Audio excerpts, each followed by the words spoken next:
Ngayon, ang nagpukaw kay Basti ay si Jelly. So ito naman ngayon ay pinakilala ni Boss Basti sila Emong at tanggol nito dahil nag-a-apply nga ito ng trabaho.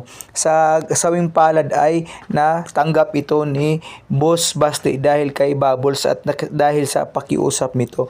So trabaho ni Tanggol ngayon isang janitor at waitress naman si Emong dahil may gusto kasi ito si Boss Basti kay Bubbles. So dito naman ang ginawa nito is ayaw sana tanggapin ng manager pero walang magawa ang manager kay Boss Basti. At ayon ay naka-uniform na si Tanggol nito. Sa sawing palad habang nagmamap ito, nagulat si Tanggol sa suot ng mga itong dalawa dahil hindi sanay si Tanggol sa dalawa ng suot ng ganyan, baka daw bastusin. Pero itong dalawa ay sanay na at ayon ay sayaw sila. Abangan bukas sa Batang Quiapo at ito ay may trabaho na si Tanggol. Magkakaroon ba ng gulo o wala? Abangan bukas.